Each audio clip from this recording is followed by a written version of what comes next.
He said it like a joke that wasn't funny. "I'll tell them you're dead." I remember his mouth tightening when he said it, his graduation gown hanging off the chair, the champagne bottle sweating on the table between us. He didn't look at me, just at the wall, like I wasn't even there. I asked him why. He didn't flinch. "I don't want people to know you're just a waitress." The word "just" hit harder than I expected. He didn't shout. He didn't need to. His calm made it worse. "You don't belong in that world," he said, smoothing his tie. "It's best for both of us if you disappear." Disappear. Like I'd been a stain on his perfect white shirt. That night I packed quietly, left my ring on the table beside his unopened graduation card. He didn't come after me. Not once. I spent the next few years learning how to live with silence. I worked double shifts, saved every dollar, and kept my name off everything tied to him. But grief changes flavor over time. It turns from heartbreak into something sharper, something like hunger.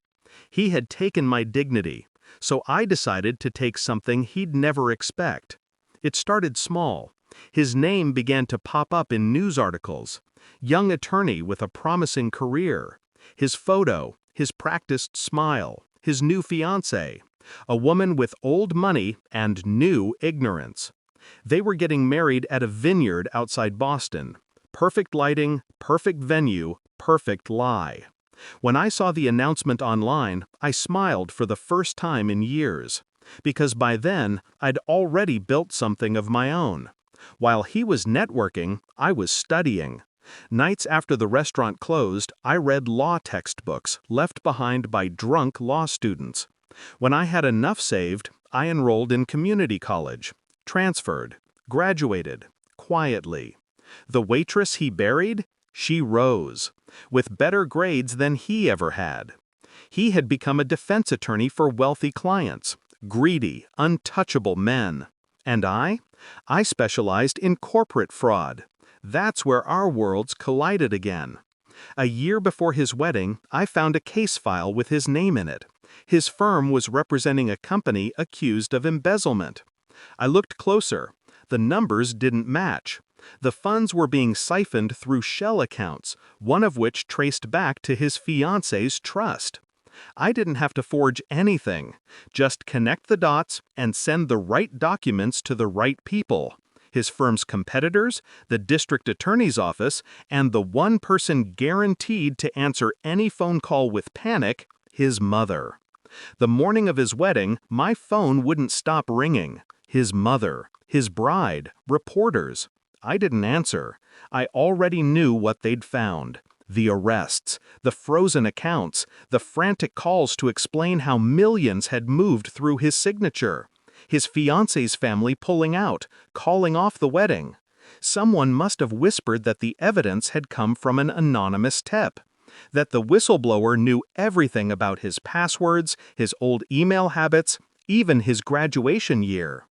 I sat by my window with coffee, watching rain smear the glass. He called. 3 times, then again from another number. Finally, I answered.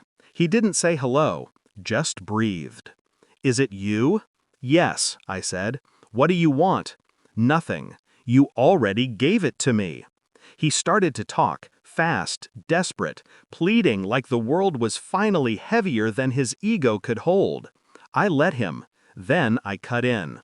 "You told people I was dead," I said. "Maybe now you'll understand what it feels like to watch your life vanish." I hung up before he could answer. The news broke by evening. Promising attorney implicated in financial scandal. Wedding called off. His fiancée's family released a statement distancing themselves. His law license was suspended. I didn't feel triumph, not exactly, just equilibrium. Justice isn't loud. It's silent and final, like the closing of a door that should have stayed shut years ago. That night I opened the box under my bed. Inside was his graduation photo, creased at the edges. I stared at his face for a long time, then tore it in half. For the first time, I wasn't angry. I was free. People say revenge doesn't heal you. Maybe they're right, but it does something better. It reminds you that you were never powerless, and that sometimes the best way to haunt someone is to let them live with what they've done.